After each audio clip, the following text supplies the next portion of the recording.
नमस्कार फ्रेंड। आज हमको बहुत इम्पोर्टेंट टॉपिक का ऊपर बात करेंगे, जो टॉपिक का नाम है कि गैस कटिंग। ये वर्ड बहुत कॉमन है, बिकॉज इंडस्ट्री में गैस कटिंग, ओडिंग एंड ग्राइंडिंग एक्टिविटी चलता रहता है। मेरा एक रिक्वेस्ट है अभी, तो अगर मेरा चैनल को कोई अभी सब्सक्राइब नहीं किया है तो काइंडली सब्सक्राइब कर दीजिए, सो दैट मैं इस टाइप का वीडियो आप लोग के लिए हमेशा लेकर आऊँगा, जो कि आप लोग के लिए बहुत हेल्पफुल होगा कि एक सक्सेसफुल सेफ्टी ऑफिसर बनने के लिए। तो चलिए हम लोग टॉपिक पर चलते हैं। गैस कटिंग क्या होता है? गैस कटिंग, जब हम लोग को किसी भी फ्यूल गैस को लाइक एसिटिलीन और एलपीजी जनरली कॉमनली यूज होता है, तो वो अगर एक एसिटिलीन गैस को अगर बर्न किया जाता है ऑक्सीजन का साथ में मिला के, अगर बर्न किया जाए तो उसमें के हाई फ्लेम जनरेट होता है, उसके टेम्परेचर करीब 3500 डिग्री सेल्सियस प्रोड्यूस होता है। तो उतना जो टेम्परेचर में हम लोग क्या है, नोजल का थ्रू में हम लोग को मेटल पीस को कटिंग करते हैं। क्लियर? तो वो जो ऑपरेशन प्रोसेस को हम लोग गैस कटिंग एक्टिविटी बोलते हैं। क्लियर? आप लोग देखे होंगे कि सिलेंडर में हमेशा एक प्रेशर गेज लगा रहता है। बहुत सारे आदमी को कंफ्यूजन है अभी तक कि वो प्रेशर गेज क्यों दिया जाता है। उसमें पहले आ रहा था एक ही प्रेशर गेज दिया रहता है, अभी दो प्रेशर गेज उसमें रहता है, राइट? तो उसमें एक प्रेशर गेज क्या है, उसका काम है कि सिलेंडर में अभी कितना स्टोर है गैस, तो उस हिसाब से प्रेशर जनरेट होता है, राइट? तो उसका एक मेजर करता है। एंड सेकेंड जो प्रेशर गेज है वो आपका जो होज पाइप यहाँ पर ले रहे कितना प्रेशर उसमें आ रहा है, तो उसका यहाँ पे शो करते हैं। तो वो वाला बहुत इंपॉर्टेंट फैक्ट है, बिकॉज आपको अगर सिलेंडर में आपका गैस नहीं है देन उसको फिर रिफिल किया जाता है, लेकिन इसमें अगर ज़्यादा प्रेशर होगा तो ये बहुत मतलब हाई एक्सप्लोजन भी वहाँ पे हो सकता है, राइट?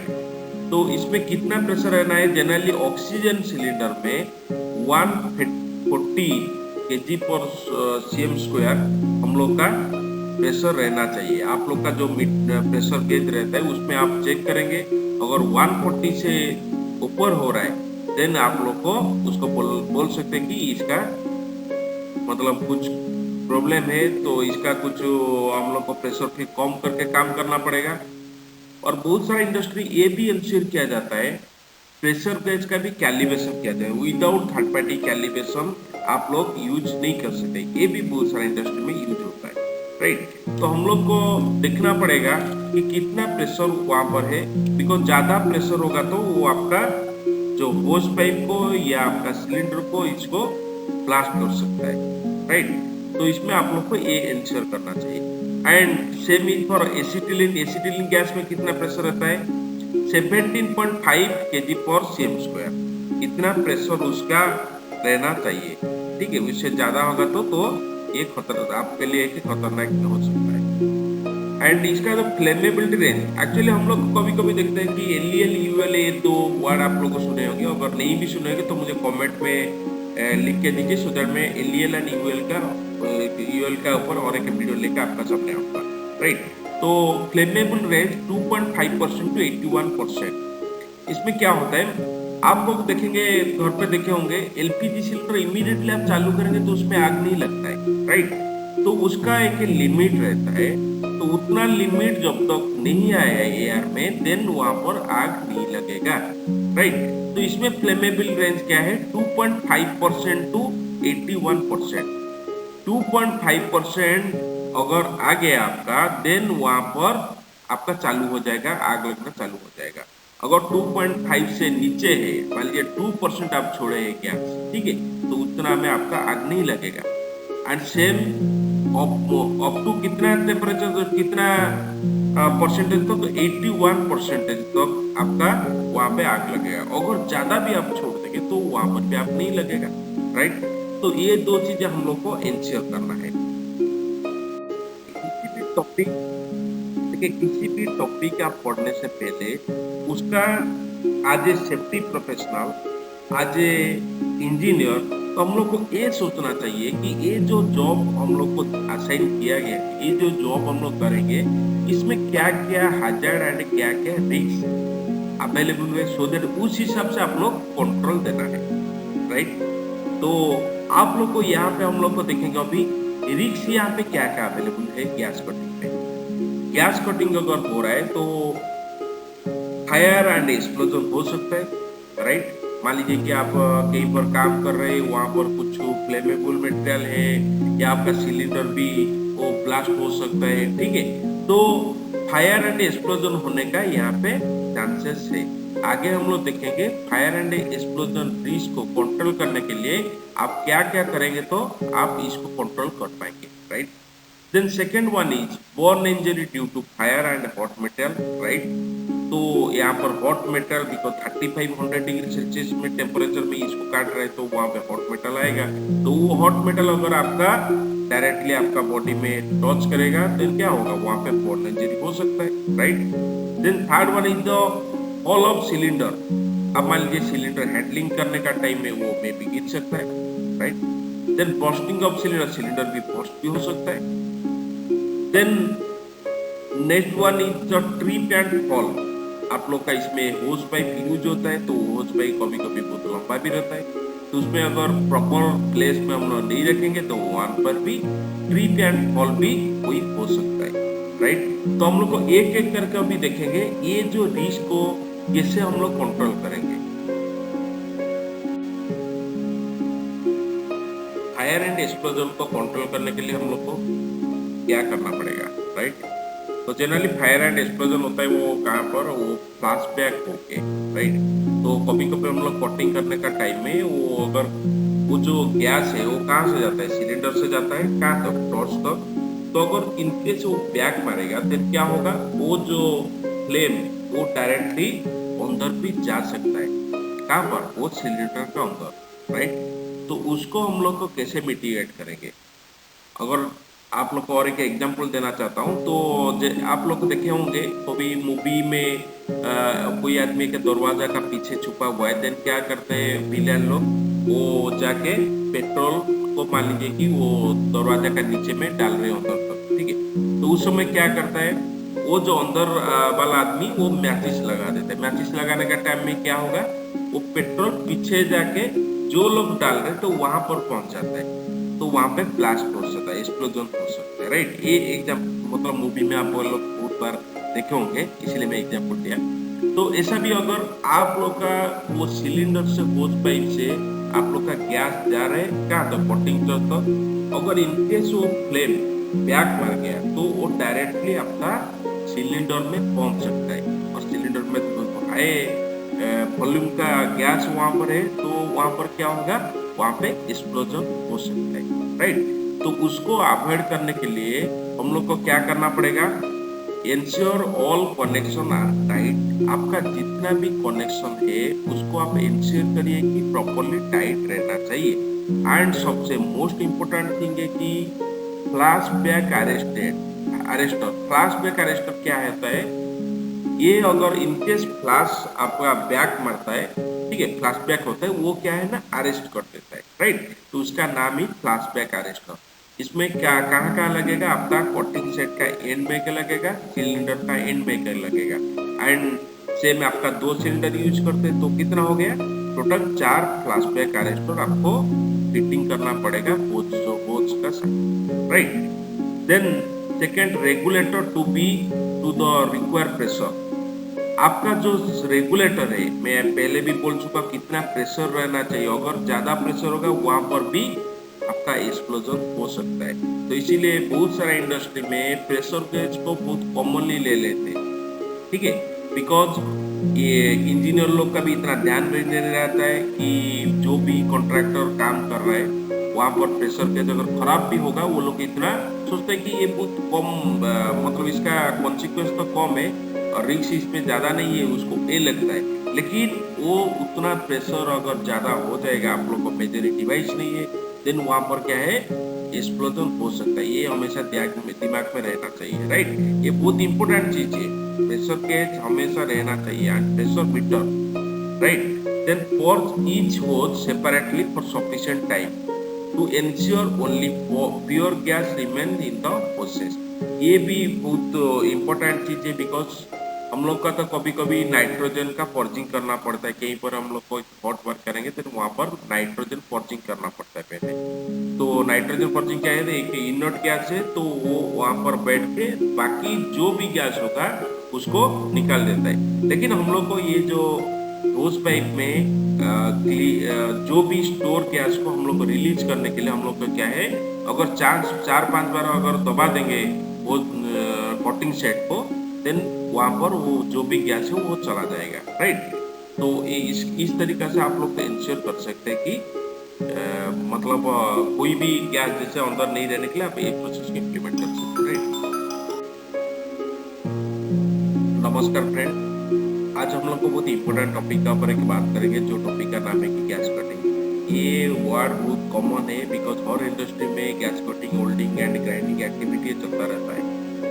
मेरा एक रिक्वेस्ट है अभी, तो अगर मेरा चैनल को कोई अभी तो सब्सक्राइब नहीं किया है तो काइंडली सब्सक्राइब कर दीजिए, सो दैट मैं इस टाइप का वीडियो आप लोग के लिए हमेशा लेकर आऊँगा, जो कि आप लोग के लिए बहुत हेल्पफुल होगा कि एक सक्सेसफुल सेफ्टी ऑफिसर बनने के लिए। तो चलिए हम लोग टॉपिक पर चलते हैं।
कंफ्यूजन से बचने के लिए हम लोग को क्या करना चाहिए, राइट? ये प्रॉपर पीपी आपको पहनना पड़ेगा बॉर्डर से बचने के लिए। फर्स्ट है कि लेदर हैंड ग्लोव्स। बहुत सारे इंडस्ट्री में क्या करते हैं, वो ओनली ब्लैक बकलेस पहन के वो लोग डायरेक्टली जाए कोटिंग कर लेते हैं, लेकिन उसमें बर्न इंजरी आपका अवॉइड नहीं कर पाएंगे, राइट? तो इसके लिए क्या क्या करना पड़ेगा, आपको लेदर हैंड ग्लोव्स पहनना पड़ेगा, फर्स्ट चीज। नंबर 2 है कि फ्लेम प्रूफ अप्रोन। वो जो लेदर अप्रोन मार्केट में मिलते हैं रेडीमेड, आप लोग को होल्डिंग एंड गैस कटिंग का अप्रोन बोलेंगे तो दे देगा, राइट? तो फ्लेम प्रूफ अप्रोन आपको पहनना पड़ेगा। देन ब्लैक गॉगल्स पहनना पड़ेगा एंड लेग गार्ड पहनना पड़ेगा, बिकॉज ये जो शू का लेस में उसमें आग जल्दी पकड़ लेता है, राइट? तो इसीलिए आप लोग को लेग गार्ड पहनना पड़ेगा एंड हैंड स्लीप, बिकॉज आपका जो हैंड ग्लोव्स वो प्रॉपरली कवर नहीं करता है आपका हैंड को, इसलिए हैंड स्लीप एक पहनना पड़ता है, राइट?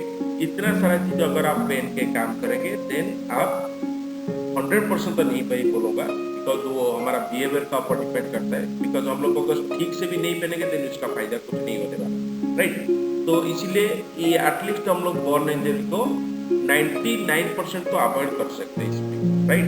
तो इसको हमें ये इंश्योर करिए कि आपका जो भी गैस कटर गैस कटिंग कर रहा है तो इतना सारा चीज उसको पहन के करना चाहिए, राइट? देन हमारा जो नेक्स्ट रिस्क था कि फॉल ऑफ सिलेंडर और बर्स्ट ऑफ सिलेंडर, ये दोनों चीज को हम लोग को कंट्रोल करने के लिए हम लोग को क्या करना चाहिए, एक एक करके देखते हैं। नेवर यूज सीलिंग और इलेक्ट्रिक मैग्नेट। कभी हम लोग को डायरेक्टली सीलिंग को यूज करके हम लोग को सिलेंडर को शिफ्टिंग नहीं करना चाहिए। एंड नंबर 2 है कि इलेक्ट्रिक मैग्नेट, बहुत सारा ईओटी ट्रेन में वो लोग को मैग्नेट का इस्तेमाल करते हैं मेटल को शिफ्टिंग करते, तो इलेक्ट्रिक मैग्नेट को हम लोग को इस्तेमाल करके इसको शिफ्टिंग नहीं करना चाहिए, right? Then never use valve protection caps to lift cylinder from one vertical position to another. कभी भी उसका जो सिलेंडर वॉल्व का ऊपर एक कैप रहता है, वो कैप में हम लोग को कुछ रोक लगा के हम लोग को या डायरेक्टली वो कैप को इस्तेमाल करके हम लोग को सिलेंडर को शिफ्टिंग नहीं करना चाहिए, बिकॉज जो कैप है वो कभी निकल सकता है बाहर, right? Then replace hose with leaks burn and worn places and defect. कहीं पर भी आपको अगर होज पाइप में डिफेक्ट दिखाई देगा देन उसको क्या करना पड़ेगा, आपको लीक टेस्ट करना पड़ता है, राइट? लीक टेस्ट में आप लोग को सॉफ्ट वाटर ट्रीटमेंट सोल्यूशन बोलते हैं उसको, तो आप के सॉफ्ट वाटर मिला के उसका ऊपर अगर डालेंगे देन वहाँ पे बबल स्प्रेड होगा, देन आपको पता चल जाएगा कि अगर इनकेस लीक होगा देन आपका बबल स्प्रेड होगा, इसमें आपको पता चल जाएगा, राइट? तो वो टेस्ट आपको करना चाहिए। अगर इनकेस आपको फाइंडिंग मिला कि यहाँ पर मतलब गैप है, लीक हो रहा है, देन आप वो मेटल को टाइट कर सकते हैं। अगर ये होज का बात करेंगे, होज में अगर लीक हो रहा है देन आपको रिजेक्ट करना चाहिए। अगर एक साइड से लीक हो रहा है तो उस पोर्शन आप में भी रिमूव कर सकते हैं, राइट? तो नहीं तो हम लोग को होज को चेंज करना पड़ेगा। And fuel gas and oxygen gas का बीच में आप लोग को सेफ डिस्टेंस प्रोवाइड करना चाहिए, राइट? तो आज पर ओसा स्टैंडर्ड देखिए, अभी भी fuel gas and oxygen gas हम दोनों का बीच में 6.6 मीटर उसका डिस्टेंस रहता है दोनों का बीच में। एंड बहुत सारे इंडस्ट्री में इसको भी इम्प्लीमेंट किया है एंड बहुत सारे इंडस्ट्री में भी इम्प्लीमेंट नहीं हो सकता है, तो आप लोग इसमें कन्फ्यूजन नहीं होना है। आज पर इंडस्ट्री आप लोग का जो इंडस्ट्री में जो रूल बना गया है उसी रूल को आप लोग फॉलो करें, लेकिन अगर ओसास का स्टैंडर्ड रखेंगे then fuel gas and oxygen gas का बीच में दोनों में तो डिस्टेंस मिनिमम 6 मीटर रहना चाहिए, ठीक है? 6 meter approximately 20 feet minimum separation distance रहना चाहिए। देन एक cylinder should not kept horizontally both major factor, right? Cylinder को कभी भी आप लोग का हॉरिजॉन्टल नहीं रखना है, बिकॉज इनकेस इसका जो अगर ज्यादा प्रेशर हो गया देन वो कहाँ जाएगा, वो डायरेक्टली हॉरिजॉन्टली मूव करेगा। तो इसलिए सिलेंडर को कभी भी हॉरिजॉन्टली नहीं रखना चाहिए, हमेशा वर्टिकली रहना चाहिए, राइट? देन हमारा नेक्स्ट रिस्क है कि ट्रिप एंड फॉल। ये दोनों को अवॉइड करने के लिए आप लोग को क्या करना पड़ेगा, इस एप्लीकेशन लेके। पार्ट 1 इज आपको ये इंश्योर करना पड़ेगा पाथ वे में आपका कोई भी होज पाइप नहीं रहना है। देन सेकेंड वन इज, हमेशा एक कोशिश कीजिए आपका जो भी होज पाइप, जो भी केबल है, उसको मैन हेड हाइट में, मतलब हमारा एक मैन का अगर हाइट देखेंगे तो कितना नॉर्मली 6 फीट, तो हमेशा कोशिश कीजिए कि आप 7 फीट या 8 फीट में रखने के लिए, then you will save, right. अगर आपको चाहिए कि कैसे उसका स्टैंड प्रिपेयर करके कैसे मैन हेड में रखा जाता है, तो मुझे कमेंट में रिप्लाई दीजिए, सो दैट मैं आपको भेज दूंगा वो जो स्टैंड का फोटो कैसे बना जाता है, मैं आपको डिटेल भेज दूंगा, राइट।